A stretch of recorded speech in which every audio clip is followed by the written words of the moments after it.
ಬಿಹಾರದಲ್ಲಿ ಎನ್ಡಿಎ ಸುನಾಮಿಗೆ ಕಾಂಗ್ರೆಸ್ ತಬ್ಬಿಬ್ಬಾಗಿದೆ. ಆದರೆ ಮತ್ತದೇ ವೋಟ್ ಚೋರಿ ಆರೋಪವನ್ನ ಮುಂದುವರಿಸಿದೆ. ರಾಜ್ಯದಿಂದಲೇ ರಾಹುಲ್ ಗಾಂಧಿ ಆರಂಭಿಸಿದ್ದಂಥ ವೋಟ್ ಚೋರಿ ಅಭಿಯಾನವನ್ನ ಯುವ ಕಾಂಗ್ರೆಸ್ ಕಾರ್ಯಕರ್ತರು ಮುಂದುವರಿಸಿದ್ದಾರೆ. ಚುನಾವಣಾ ಆಯೋಗದ ಕಚೇರಿಗೆ ಮುತ್ತಿಗೆ ಹಾಕಲು ಯತ್ನಿಸಿ ಹೈ ಡ್ರಾಮಾವೇ ನಡೆದಿದೆ.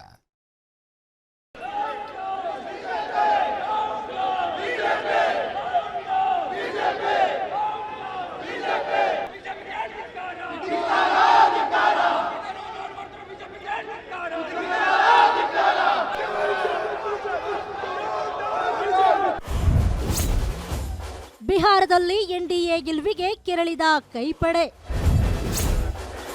ವೋಟ್ ಚೋರಿ ಎಂದು ಹೋರಾಟಕ್ಕಿಳಿದ ಕಾಂಗ್ರೆಸ್.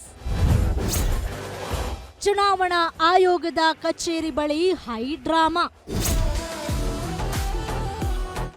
ಆದರೆ ವಿಚಿತ್ರವಾಗಿ ಬಿಹಾರ ಚುನಾವಣೆ ಬೇರೆ ರೀತಿಯಾಗಿ ಮಾಡಿದ್ದಾರೆ. ಅದೇ ಬಿಹಾರದ ಒಂದೇ ಒಂದು ಬೂತ್ ಅಲ್ಲಿ ಕೂಡ SIR ವಿರುದ್ಧ ಯಾರ್ದೋ ಮತ ಕಳ್ಳತನ ಆಗಿದೆ ಅಂತ ದಾಖಲೆ ಆಗ್ಲಿಲ್ಲ, ಯಾರು ಬರವಣಿಗೆಯಲ್ಲಿ ಕೊಡ್ಲಿಲ್ಲ. ಅದಕ್ಕಾಗಿ ತಕ್ಕದಾದಂಥ ಪಾಠವನ್ನ ಬಿಹಾರದ ಜನತೆ ಕೊಟ್ಟಿದ್ದಾರೆ.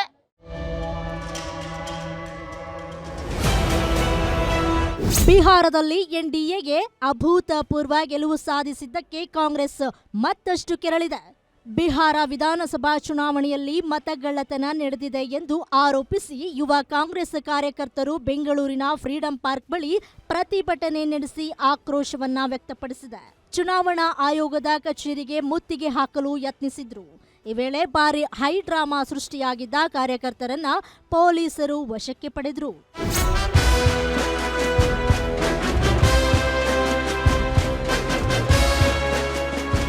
ಬೆಂಗಳೂರಿನ ಮಹದೇವಪುರ, ಕಲಬುರಗಿಯ ಆಳಂದದಲ್ಲಿ ನಡೆದ ವೋಟ್ ಚೋರಿ ವಿರುದ್ಧ ಕಾಂಗ್ರೆಸ್ ಅಧಿನಾಯಕ ರಾಹುಲ್ ಗಾಂಧಿ ಸಾಕ್ಷಿ ಸಮೇತವಾಗಿ ದಾಖಲೆ ಬಿಡುಗಡೆ ಮಾಡಿದ್ರು. ಇದೀಗ ಬಿಹಾರ ಚುನಾವಣೆ ಮುಗಿತಾ ಇದ್ದಂತೆ ಕೈ ಕಾರ್ಯಕರ್ತರು ಬಿಹಾರ ವಿಧಾನಸಭೆ ಚುನಾವಣೆಯಲ್ಲೂ ವೋಟ್ ಚೋರಿ ನಡೆದಿದೆ ಎಂದು ಗಂಭೀರ ಆರೋಪವನ್ನ ಮಾಡ್ತಿದ್ದಾರೆ. ಉದಾಹರಣೆಗೆ ಹರಿಯಾಣ ಚುನಾವಣೆಯಲ್ಲಿ ಸುಮಾರು 25 ಲಕ್ಷ ವೋಟ್ ಜಾಸ್ತಿ ಆಗುತ್ತೆ. ಪಾರ್ಲಿಮೆಂಟ್ ಚುನಾವಣೆ ಆಗಿ ಅಸೆಂಬ್ಲಿ ಚುನಾವಣೆಗೆ ಕೇವಲ 5 ತಿಂಗಳ ವ್ಯತ್ಯಾಸ ಇದ್ರೆ ಸುಮಾರು 25 ಲಕ್ಷ ವೋಟ್ ಜಾಸ್ತಿ ಆಗುತ್ತೆ. ಸುಮಾರು 12% ವೋಟ್ ಶೇರ್ ಜಾಸ್ತಿ ಮಾಡ್ತಾರೆ. ಆದರೆ ವಿಚಿತ್ರವಾಗಿ ಬಿಹಾರ ಚುನಾವಣೆ ಬೇರೆ ರೀತಿಯಾಗಿ ಮಾಡಿದ್ದಾರೆ. ಪಾರ್ಲಿಮೆಂಟ್ ಚುನಾವಣೆ ಆಗಿ ಸುಮಾರು 1.5 ವರ್ಷ ಆಯಿತು. ಬಿಹಾರ್ನಲ್ಲಿ ಸುಮಾರು 65 ಲಕ್ಷ ವೋಟನ್ನು ಕಮ್ಮಿ ಮಾಡ್ತಾರೆ, ತಿರ್ಗಾ ಮತ್ತೆ 20 ಲಕ್ಷ ವೋಟನ್ನು ಜಾಸ್ತಿ ಮಾಡ್ತಾರೆ. ಒಟ್ಟಾರೆ ನೀವು ನೋಡ್ತಾ ಇದ್ರೆ ಸುಮಾರು 80 ಲಕ್ಷ ಅಷ್ಟು ವೋಟ್ಗಳನ್ನ ವೋಟರ್ ಲಿಸ್ಟ್ ನಲ್ಲಿ ಬದಲಾವಣೆ ತಂದು ಬಿಹಾರ ಮತದಾರರು ಮತವನ್ನು ಚಲಾಯಿಸಿದ್ದಾರೆ.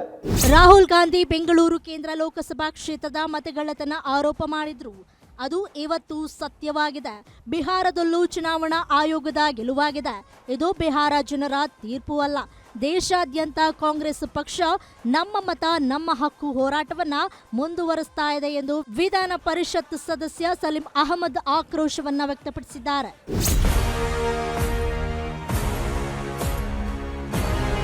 ಬಿಹಾರದಲ್ಲಿ ಎನ್ಡಿಎ ಗೆಲುವಿಗೆ ವೋಟ್ ಚೋರಿ ಕಾರಣ ಅಂತ ಕಾಂಗ್ರೆಸ್ ಆರೋಪ ಮಾಡ್ತಾ ಇದ್ರೆ ಎತ್ತ ಬಿಜೆಪಿ ನಾಯಕರು ಕೌಂಟರ್ ಕೊಟ್ಟಿದ್ದಾರೆ. ಬಿಹಾರದಲ್ಲಿ ಎನ್ಡಿಎಗೆ ಅದ್ಭುತ ಗೆಲುವು ಸಿಕ್ಕಿದೆ. ಕಾಂಗ್ರೆಸ್ಗೆ ಬಿಹಾರದ ಜನ ತಕ್ಕ ಉತ್ತರ ಕೊಟ್ಟಿದ್ದಾರೆ. ಅವರ ಸರ್ಕಾರ ಗೆದ್ದಾಗ ಗೆಲುವು ಅಂತಾರೆ, ಸೋತ್ರೆ ವೋಟ್ ಚೋರಿ ಅಂತಾರೆ ಅಂತ ಶೋಭಾ ಕರಂದ್ಲಾಜೆ ಗುಡುಗಿದ್ದಾರೆ. ಅದೇ ಬಿಹಾರದ ಒಂದೇ ಒಂದು ಬೂತ್ ಅಲ್ಲಿ ಕೂಡ SIR ವಿರುದ್ಧ ಯಾರ್ದೋ ಮತ ಕಳ್ಳತನ ಆಗಿದೆ ಅಂತ ದಾಖಲೆ ಆಗ್ಲಿಲ್ಲ, ಯಾರು ಬರವಣಿಗೆಯಲ್ಲಿ ಕೊಡ್ಲಿಲ್ಲ. ಮತದಾರರ ಪಟ್ಟಿಯನ್ನ ಪರಿಷ್ಕರಣೆ ಮಾಡಲಾಯಿತು. ಇದರ ಪರಿಣಾಮವಾಗಿ ಇವತ್ತು ಬಿಹಾರದಲ್ಲಿ ಒಳ್ಳೆಯ ಮತದಾನ ಆಯಿತು. ಊರಲ್ಲಿ ಇರುವವರೆಲ್ಲ ವೋಟ್ ಹಾಕಿದ್ರು. ನಾವು ಇಷ್ಟೊಂದು ದೊಡ್ಡ ಪ್ರಮಾಣದಲ್ಲಿ ಅದ್ಭುತವಾದಂಥ ವಿಜಯವನ್ನ ಸಾಧನೆ ಮಾಡಿದ್ವಿ. ರಾಹುಲ್ ಗಾಂಧಿ ಅವರ ಸುಳ್ಳು ಆರೋಪ ದೇಶದಲ್ಲಿ ಮಾತ್ರ ಅಲ್ಲ, ವಿದೇಶದಲ್ಲಿ ಕೂಡ ಕೇಂದ್ರ ಸರ್ಕಾರದ ವಿರುದ್ಧ, ಮೋದಿಯ ವಿರುದ್ಧ, ನಮ್ಮ ಸಂಸ್ಥೆಗಳ ವಿರುದ್ಧ ಅವರು ಮಾಡ್ತಾ ಇರುವಂತ ಆರೋಪವನ್ನ ಬಿಹಾರದ ಜನ ಒಪ್ಪಿಲ್ಲ, ದೇಶದ ಜನನೂ ಒಪ್ಪಲ್ಲ.